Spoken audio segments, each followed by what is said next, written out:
Good afternoon. I hope you're keeping well and welcome to another edition of Careers and Coffee. I'm Kieran Buxton, Enterprise Coordinator covering East Norfolk, Broadland and West Norfolk, and I'll be hosting today's episode. Today our guest is Naomi Farrow, who is an Engagement Officer at the Norfolk and Suffolk NHS Foundation Trust, on top of being the founder and former chair of the charity called Get Me Out the Four Walls, and Naomi will be talking about her lived through experiences and how they led to a career in mental health. Thank you for agreeing to be a guest on today's show, Naomi. How are you keeping? Hi, Kieran. I'm very well, thank you. Very well on this very grey day. Yeah, it's a little bit grey, but at least we're here and the Wi-Fi is working so far, so that's absolutely a start. So I know that you've had quite a journey to get to where you are now. It's certainly been a roller coaster by the sounds of it, but it's led to positive outcomes. Before we go into questions, it'd be great to find out a bit more about the charity you set up. Let's start off there.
So that was a very thought-provoking and insightful video to start today's show. So Naomi, did you want to just expand a little bit on the challenges you faced? Let us know a little bit more about the charity Get Me Out the Four Walls and what your motivation was behind setting up the charity. Yeah, absolutely. So 6 years ago now, I found out I was pregnant, went for my scan and found out I was having twins. It was, as you can imagine, quite a shock. I had one daughter already. And I think I never really quite come to terms with the fact that I was having two babies rather than one baby. Obviously, I progressed through my pregnancy. I had my twins. And then I found things started to become very difficult. So obviously I was incredibly overwhelmed and happy to have these two gorgeous babies, but at the same time I had a 3-year-old. My husband worked long hours. He worked 12 or 13 hours a day. I was at home a lot on my own. My parents lived in Scotland, and I suddenly was in a very rural location in Norfolk, very isolated and with very little friends or any kind of hope, really. I'd always been quite sort of a career driven, and I was hoping that after my pregnancy I would go back to work, but obviously with the cost of childcare it wouldn't be worth my time to have gone back to work. And I think there was a time actually when they're about 4 months old that I kind of thought to myself, what have I done? This is not how I wanted everything to pan out. I feel I'm worth more than this. Although being a mum of 3 children is incredibly hard, there was always that career-driven mind in me that wanted to be doing something. And I think that was when really I realised that things were going downhill. And I went to the doctors, and when the twins were sort of 4 or 5 months old, got diagnosed with having postnatal depression. I think due to the feelings that I'd been having, I very much felt that I needed something in my life to give me hope. I kept telling myself, I am more than a mum. I am more than a mum. Even though a mum is so hard in its entirety, I always needed something more. And I think that's where the drive for Get Me Out the Four Walls came from, and also the loneliness I was feeling. So I sort of took to the internet and set up a Facebook group and I decided to call it Get Me Out the Four Walls because that's how I was feeling at the time. To look at ways in which I could try and get out with other people that might be interested, that wasn't your typical play group where people were really cliquey and they all knew each other, which was, not great for my anxiety. So I basically set up a group. I said to people, do you want to come meet at Blickling? Even though there were people I didn't necessarily even know. Do you want to come meet up at Blickling? We'll go for a walk, have a bit of cake and then go home. And really that's how it started. And more people started catching on that I was doing this. And, before long we had people saying, well, I'm on a loose end on these days. I could always organise some meets. And sort of try. And what I found was setting up the charity started to give me life and hope again. And it also made me realise that I could get through this if I pulled together with other people. And I think that was the key. So really, Get Me Out the Four Walls, that's where it stemmed from, and it grew and grew really. And for me, it became a bit of an addiction because it gave me something that was outside of being a mum, that gave me independence and a personality. And so I was Naomi when I was doing that. I wasn't mum, and I think that is really what I needed. But it's typically a maternal mental health charity, but we support families in general. So we have dads that come out as well, and there are dad ambassadors as well that run sort of meets just for dads. So on a Saturday, because we know a lot of dads have time off at the weekend, they want to spend time with their children, they haven't seen them all week, they'll organise meets where other dads can come together and they do Lego and different things like that, so that's kind of how it's evolved, and it's kind of grown and grown. And I think really it's working on that peer support mechanism, that actually someone being there to listen and say, I feel that way too, and I've had feelings like that too, I think actually is the best therapy you can get, and it's priceless therapy, and it's free therapy. So that's kind of where sort of Get Me Out the Four Walls came from, and it as I say, it still exists today. It operates in Norfolk and Suffolk, and is still very much working on the core reason why it was set up, which was to support people that are lonely really and isolated. No, that's really brilliant. Well done, Naomi. Obviously, firstly coming over that sort of negative, journey, or the negative times within your journey, and setting up the Get Me Out the Four Walls charity. That sounds brilliant, and really well done to you. Before I move on to talk about your role within Norfolk and Suffolk NHS Foundation Trust, I just wanted to quickly touch on some campaigning I believe you did while you set up the charity, which involved working with the NSFT. Did you want to tell us a little bit more about that, but also how it then kickstarted your journey further beyond your experiences? Yeah, absolutely. So whilst on my travels setting up the charity, I started looking at the provision of perinatal mental health, which is sort of mental health in mothers from conception through to 1 year post-birth is what perinatal stands for. But basically, I just started looking at the provision that we had in Norfolk, and there was very little provision for mothers that have mental health problems in Norfolk. So I was very lucky that Norman Lamb was my MP. So I sort of jumped on board with him and started doing some campaigning around how might we be able to bring some of these services to Norfolk. And the more mums that I came in contact with through Get Me Out the Four Walls, I suddenly realised that we we didn't have a mother and baby unit in Norfolk, which is basically a hospital for mothers that they can go into if they're mentally ill with their child or with their baby, which obviously is really important because they need to be able to keep that bond. Even though they're ill, they're no risk to the child a lot of the time. So we didn't have a mother and baby unit in Norfolk. So I, again, worked with Norm, and I worked with NHS England. And I also worked with the Norfolk and Suffolk Foundation Trust around applying for some, bidding for some funding to have a specialist team, perinatal team, as well as the mother and baby unit. So that really involves sitting on lots of steering group panels with the trust, looking and kind of being the service user voice, really, and the voice of the mums, and also coming from a charitable sector view as well, looking at ways in which we could try and provide this. And, you know, amazingly, we got funding for the specialist community team, and we also got funding for a new mother and baby unit, which opened in January of last year, which was just fantastic. So that's, when it comes to my first interactions with the Norfolk and Suffolk Foundation Trust, that's kind of where I got involved. But I also, during this work, got approached by NHS England to see if I would come and work with them to be a quality improvement officer for mental health. So I did that for a year as well, which was really good experience, and learned an awful amount, but felt that it wasn't necessarily the right place for me. Organisation for me is probably the best way to put it. And actually I was better fit in a sort of mental health trust as a provider, really. So that, yeah, that's kind of how I sort of made my way through. No, that's brilliant insight, and yeah, it's great to see the clear progression. So that takes me nicely on to my next question, which is around you now working for the NSFT. Did you want to tell me a little bit more about what the role of an engagement officer is, what you do, but did you want to expand on what the NSFT does as well? Yeah, absolutely. So the Norfolk and Suffolk NHS Foundation Trust basically provide local mental health, learning disability and emotional wellbeing services across the whole of Norfolk and Suffolk. And we also look after people of all ages, both in the community and in hospital.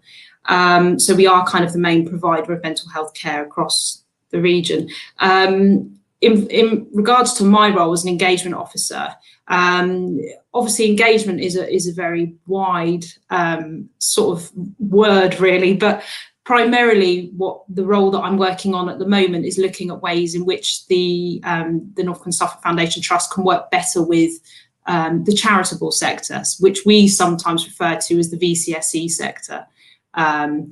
So that's basically what my work. So the kind of conversations, the kind of things we do is look at ways in which we can firstly reach out to charitable organisations, to be able to say to them, you know, what is it that services that you run? How might you be able to partner with us to run a service? Because obviously they can apply for funding separately, and we also have funding internally and from the local CCGs, who are really the people that fund the services, to look at ways in which they can come and work alongside us or within our services. And we have a lot of charities already that work and partner with us, that we commission to run particular services, because I think what we realise is that, you know, sometimes the charitable sector, or a lot of the time, to be honest, the charitable sector are very good at what they do. And sometimes people don't always want to be sat with a clinician. They want to be sat with someone that's got lived experience of what they're going through. And I think for me, it's about how can we try and get as many of these organisations involved and on board as possible. So that's kind of what my role is. So that involves setting up forums. So at the moment, we're doing some sharing and learning forums, which basically is sort of trying to get the word out there to the charitable sector around what services we have and how they run. And then also we invite them to come along and tell us about what they do as well, so that we can really look at the whole system and use a whole system approach to look at how might we better the care for people. Because one of the things that the charitable sector tend to do is they do fill the gaps that unfortunately the NHS and other bodies can't fulfill a lot of the time. So it is about, if they can understand our services as a statutory body, then they have more chance of knowing where they can, you know, work with us on various different bits and pieces. And also it helps them to keep going as an organisation, because obviously, you know, charitable organisations constantly need funding. So yeah, and obviously with the experience that I've got from working with Get Me Out the Four Walls, along with the experience that I've got of the NSFT, it's really good for being pinpointing. So I'm a bit of an enabler, really. So I'm the person who the third sector would approach with a project or an idea, or if they want to get in contact with someone. And I basically signpost them to the right person, hook them up with the right people, and then off they go. So it is a bit of an enabling thing, really, and being an enabler for the charitable sector, but within a mental health care setting. So that sounds really exciting and really interesting, actually. It's so varied as well, which just adds to the excitement. So a bit about your role and what the NSFT does, and how your personal journey set you up to set up the charity Get Me Out the Four Walls. But as I mentioned briefly earlier, you've stepped away from the charity now. So what was your decision making behind stepping back from the charity you founded? To be honest with you, there's kind of two reasons, really. The first one was a personal reason, which was solely that to protect my own mental health. Obviously, with working and trying to chair an organisation that I was very involved in and very passionate about, came with a lot of responsibility. And add that to the responsibility of looking after my children as well, because I'm a single mum now. It was just too much, and I had to, something had to go, and that was the thing that had to go. But it's not forever, I don't think. I don't want it to be forever, but at this time it was the right thing for me to do. And secondly, with the role that I've got at the Norfolk and Suffolk Foundation Trust, I felt that it was right that I stepped down, because obviously it could look as if there was a conflict of interest, which there really isn't. But you know, it was more so for my own mental health as well. Brilliant. So we have got a question that's come through the live chat. So did you always want to work in mental health? Do you know? No. In fact, if you had said to me when I was 16, you're going to go and work in healthcare of any description, I would have gone, what? No, I didn't actually. I always thought that I would be in something that would be sort of public facing, because I felt that my skills lied in talking to people, supporting people, caring. So I've always had sort of caring side, but it's not something I always wanted to do. However, once I started with the charity and I really got passionate about mental health, and I realised that I had my own mental health problems and my own mental health challenges, it made me sit there and think, actually, this is actually a really good combination and a really nice place to work, because I just get people. I understand why they feel like they feel, and I understand why they're frustrated. So yeah, it wasn't something that I always wanted to do. It was more I fell into it, really, and I fell into it due to my own kind of challenges in life, I guess. Brilliant. So I am aware that actually before you went into mental health, that you did work in the hospitality and events sector. So what was it like adjusting from hospitality and events going into health and social care? Yeah, so I left college at 18 after doing a travel and tourism A-level, and I did travel and tourism mainly because it was the one thing that seemed interesting on the list that they gave me. So I did that, and then I sort of went into hospitality. So I went into hotel management for quite a long time, sort of bar management, working in large sort of pubs and restaurants, and that was sort of coordinating people and sort of, you know, speaking with members of the public a lot of the time. I then decided that due to the pay and the hours weren't what was right for me at the time. So I moved I've got a 9-to-5 job, which was just like heaven on earth, after you've worked every weekend and Christmas and everything you could ever think of. I got a job actually for an events company who organised live events all around the country. So I ended up working for clients like BMW, Nike, Vauxhall, LucasAid, so lots of different big brands, but organising big events for them around the country. And it was the project management of them. So it was really looking at how do we get this kit, these people to this place at the right time and set up, that kind of thing. So yeah, my actual background is probably more of a project management background actually, which kind of is what I do now, but just in a mental health care industry. So brilliant. So we have got another question that's come through, which is what skills do you need to work in mental health? This is an interesting one, because if I was a clinician, I would probably turn around and I'd give you all of the different qualifications that you would need to get in. However, I'm not a clinician.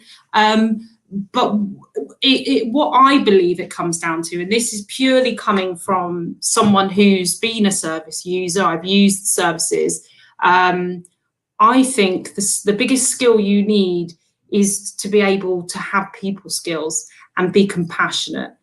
You know, compassionate, caring, accommodating, all of those words. You could have every qualification under the sun. You could have qualified. You literally could have done all of the training in the world for the last 20 years. But if you can't engage with a patient and make them feel welcome and make them feel as if they're not an inconvenience and they're not, you know, it really, really for me is about, you have to be able to engage with people and on a level that means they don't feel judged. And I think especially in mental health, you know, as a service user yourself or as a patient, you feel very vulnerable, you feel like you're a nuisance to the world, that you're an inconvenience to everyone. And if you get somebody comes along and goes, oh, what do you want? What are you here for? You know, it really does, it's not good. So I would definitely say it is definitely about being a people person and approachable and compassionate, really. That's brilliant. And sort of following on from that, looking more at your role currently, what is the most difficult side to your role? I think always knowing whether you're doing the right, knowing whether what I'm doing is right for the charitable sector. So obviously I'm one person with one opinion and one experience. And I think all along what I'm very clear about is making sure that the things that I am doing are produced with the people that are going to be using them. So I think that's the hardest thing. And also, as many people probably know, there is quite a bit of negativity around mental health and funding around mental health, all sorts of negative things around mental health in general. And I do find those quite challenging sometimes, but generally it's a great role, really. I really enjoy it. No, that's brilliant. So the next question we've got that's come through. So if a young person is thinking of a career in mental health, how would you advise them to prepare for the role? And in particular, how would you advise them to prepare for the role with COVID? It's a really good question, actually. And I think this kind of leads really on to the roles that are available within mental health. So at the Norfolk and Suffolk Foundation Trust specifically, you know, we have jobs in human resources, we have jobs in accounts, we have jobs in ICT, we have jobs in estates.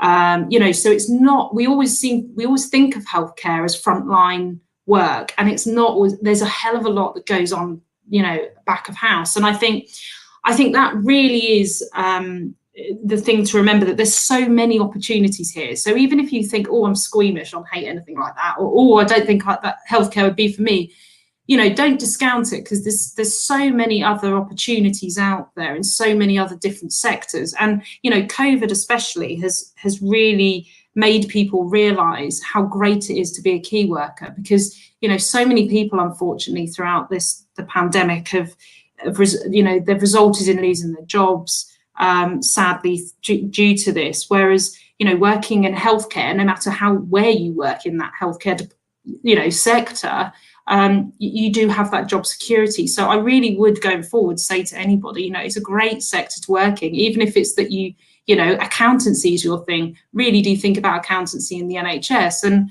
so sort of going back to the question in regards to preparing, I think really it's working out, is this for you, and do you think this would be for you? And when we talk about charities, charitable things and working within charities, volunteering for charities is a really good place to start. So if you think that this might be a sector, this might be an industry that you'd like to work in, I would definitely advise approaching a charity to say, I'm really interested in working in mental health. Do you have any volunteering opportunities? So that you can really understand what the client type is like, really, what sort of things might you come up against, and is this something that you really like to do? And the good thing about, you know, working for the trust here, because it's such a large organisation, there's so many opportunities coming up. So we often get nurses that come in one angle and then they decide to go off into secure services, or they go off into children services, so, you know, it really is about navigating your way as you go,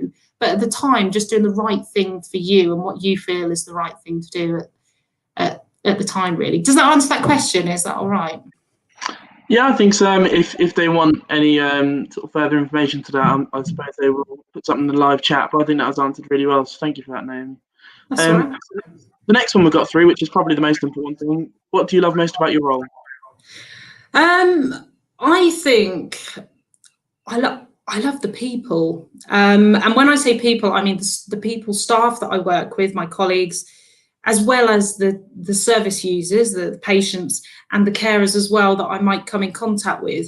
And I think as well, for me, I like a challenge. I've always been someone that loves a challenge. If you say to me, go in that room and sort that out, you know, it's an absolute mess. That would be my idea of heaven. So I think, you know, when I'm challenged with people who might have a negative view around something in particular, or the trust, being able to turn their view around and convince them that I can help them and do things to make them change, I think that is what I love most, and actually making things happen. So rather than just saying, doing, and I think that's it. But I think working in something that I know about, i.e. I've experienced myself, I think really gives you that level playing ground to be able to say, you know, I know what's the right thing here. I know how I'd react here. So I love that I can help people that have had problems like myself, really. No, that's brilliant. Thank you for that. So the next question I've got is, so going back a bit about your journey, what was it like for you using your personal experiences to develop your career? But on top of that, what would be your advice to a young person who's thinking about using their personal experiences to develop their career? Yeah, I mean, I guess when we think about personal experiences can be vast, and they can be really good personal experiences, amazing things that have happened to us, but they can also be traumatic things that have happened to us. And I think sometimes looking at what's happened to you in your life and using those things, it could be someone who had an elderly grandparent with dementia and they regularly looked after them. You know, they've actually had an experience which wasn't a particularly nice experience, but they really got a kick out of knowing that they helped their grandparent in whatever way. It's actually looking back at that and thinking, oh yeah, I helped them. I was quite good at that. Maybe I might be able to do that in a different setting. So I think it is about looking at things in your life that have happened, good and bad. And I think, you know, this really is, Get Me Out of the Four Walls was something great that came out of something that was actually horrendously traumatic in my life. And, you know, I wouldn't be sat here now doing this role if it wasn't for setting it up, really, and believing that there was a hope and a way out. So I do think using your personal experiences and also using your skills that you have and that you feel you're good at is always a good start, I would say. So yeah, is that okay? Yeah, no, that's brilliant. Yeah. Thank you for that, Naomi. I've just got a couple more questions for you, and I'm aware that we're near the 1 o'clock mark. First of all, what are your aspirations for the future? What's your next steps? I think really it's a really easy one to answer, and my aspirations are just to keep well, because when you have a mental illness, if you get up in the morning, you go to work and you go home at the end of the day, that's enough.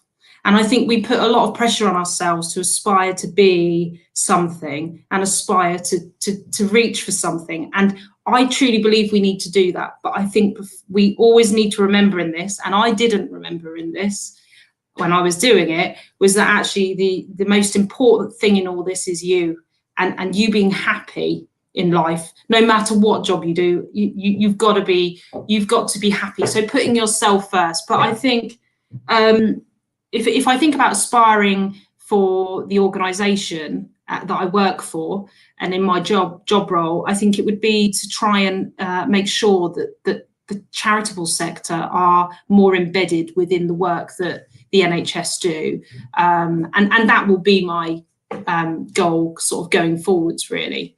But for me personally, it's just about being happy, really. Yeah, no, that's really good to hear, actually. My final question, which we always ask, what do you love about living and working in Norfolk and Suffolk? It's got to be the countryside, hasn't it? I'm a complete country bumpkin at heart. I love getting nothing more than getting my wax jacket on and going for a walk with the dog. So I think it's brilliant. We've got beaches, we've got the Broads. We've got the city, we've got forests. We couldn't ask for more in Norfolk and Suffolk. And I think for anyone that's thinking of moving to Norfolk and Suffolk, or anyone that's thinking of moving away from Norfolk and Suffolk, it's a wonderful place. So yeah, I feel very blessed to work here, really. No, that's brilliant, Naomi. Thank you, and then thank you so much for joining us today. It's been really eye-opening and insightful to hear about your journey. And just even starting off that video, it certainly knocked me back, which probably was always a bit quiet at first, but because it's great that you shared that experience and actually moved forward with it and used it for a positive future. So thank you so much for joining us today, Naomi, and hope to see you soon. No problem. Thank you so much for having me. Well, that's all for today. Thank you so much for joining me today, Naomi. It's been, as I mentioned, really eye-opening, and I'm really I'm sure people want to follow up and ask more questions. Thank you, Josie Finch, for making it all come together behind the scenes. As usual, a really ace job behind the scenes and bringing together the videos and the websites. So thank you so much. And thank you for all of you watching today and coming along. I hope that you found it useful. But as usual, if you want to put your comment in or have any questions or want to see something different happen in the future, please fill out the survey that will be in the description in the next 5-10 minutes. As I uploaded it last night, but for some reason it's not there, so I better re-upload that. But that will be there in the next 5 to 10 minutes. So don't forget to come along on Tuesday. Sorry, I missed the host on the Tuesday, where we've got Jasmine King from Flagship, who is a housing policy and practice apprentice, and she'll be talking about the benefits of an apprenticeship and the housing industry. Have a great rest of the week, a great weekend, stay safe, and I'll see you soon.